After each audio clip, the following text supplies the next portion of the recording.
በሳውዲ ኢትዮጵያውያን ፍርደኞች ላይ የሞት ቅጣት እየተፈጸመ ነው። ሰላም ጤና ይስጥልን ውድ የኢትዮ ፎከስ ሚዲያ ተከታታዮች፣ ለቱን ዜና ይዘንላችሁ ቀርበናል።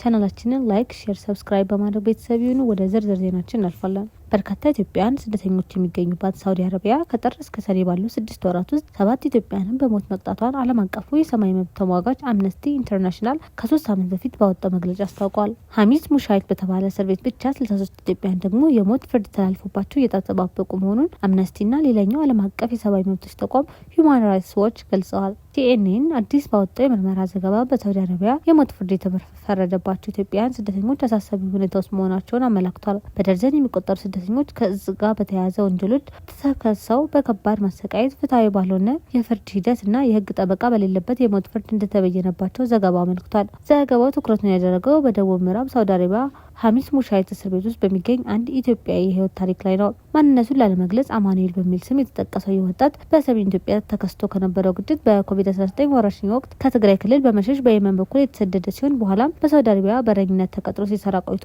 ሀሺሽ በማዘዋወር ወንጀል በቁጥጥር ስር ውሏል። አማኑኤል ለሚዲያ እንደተናገረው በምርመራ ወቅት ድብደባ እንደተፈጸመበት ሊረዳቸው የማይችላቸው በአረበኛ የተጻፉ ሰነዶችን በግድ እንዲፈርም መደረጉን፣ ጠበቃም ሆነ የኢትዮጵያ ቆንስላ ባለስልጣናት የማግኘት መብት እንደተከለከለና የሞት ፍርድ ከመፈረዱ በፊት በጣም አጭርና ውስን የትርጉም አገልግሎት ብቻ የነበረው የፍርድ ቤት ችሎት እንደተደረገ ገልጿል። እኔ በህይወት ያለው ሙት ነኝ ሲል ለሚዲያው የተናገረው ወጣቱ በአንድ ክፍል ውስጥ አብረውት የነበሩ 5 እስረኞች በቅርቡ ያለምንም ቅድመ ማስጠንቀቂያ መገደላቸውን ተናግሯል። በተጨማሪም በፍርሃት ውስጥ እንደሚኖር የሞት ፍርዱን በኢትዮጵያ ከሚገኙ ቤተሰቦቹን እንደደበቀና ክርስቲያን በመሆኑ ሃይማኖታዊ መድሎ የደረሰበት መሆኑን ገልጿል። ዘገባው በርካታ እስረኞች ራሳቸውን ለማጥፋት ሙከራ አድርገዋል ሲል ገልጿል።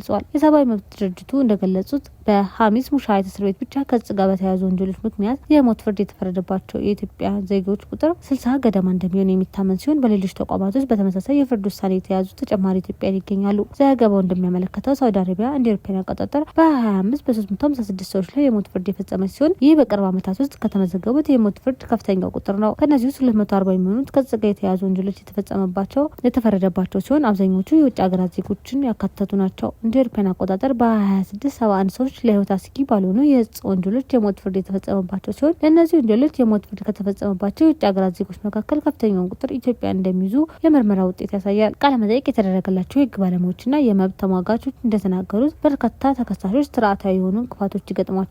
ከእነዚህ መካከል ብቁ የህግ ጠበቃ ለማግኘት፣ በቂ ያልሆነ የትርጉም አገልግሎትና በማሰቃየት የተገኙ የእምነት ቃሎችን መሰረት በማድረግ የሚሰጡ የጥፋተኝነት ውሳኔዎች ይገኙበታል። መደበኛ ባልሆኑ መንገዶች የሚጓዙ ስደተኞች በተለይ በአሸጋጋሪና በወንጀል መረቦች ለብዝበዛ የተጋለጡ መሆኑን ጠቅሰዋል። የምርመራ ዘገባ በመቶ ሺዎች የሚቆጠሩ ኢትዮጵያውያን በጅቡቲና በየመን በኩል ወደ ሳውዲ አረቢያ ለስራ ፍለጋ የሚጓዙበትን የፍልሰት መስመር አደገኛነት የሚያመለክት ሲሆን ስደተኞች በዚህ መስመር ለዘረፋና ለእገታ እንደሚገለጡ እንዲሁም ህገወጥ እቃዎችን እንዲያጓጉዙ በአዘዋዋሪዎች ግፊት ይደረግባቸዋል ተብሏል። የውጭ ጉዳይ ሚኒስቴር ዛሬ ሰኞ ሐምሌ 6 2018 ዓ.ም ባወጣው መግለጫ የውጭ ጉዳይ ሚኒስቴር ትናንት ሰኞ ሐምሌ 6 2018 ዓ.ም ባወጣው መግለጫ መንግስት በውጭ ሀገር ለሚገኙ ኢትዮጵያውያን ደህንነት ጥበቃና የቆንስላ እገዛ ትልቅ ቦታ እንደሚሰጥ ጠቅሷል። ከዚህ ጋር በተያያዘ መንግስት የእግድ ሂደት ላይ የሚገኙ የፍርድ ውሳኔ የተላለፈባቸው ኢትዮጵያውያን በተመለከተ ከሳውዲ ጋር በከፍተኛ የመንግስት ተቋም ደረጃ መነጋገር እንደቀጠለ ገልጿል። በተጨማሪም በሪያድ ውስጥ በሚገኘው ኤምባሲና በጅዳ ቆንስላ ጽሕፈት ቤት አማካኝነት አስቸጋሪ ሁኔታዎች ለገጠሟቸው ኢትዮጵያውያን ዜጎች ሰብአዊነትን ከግምት ያስገባ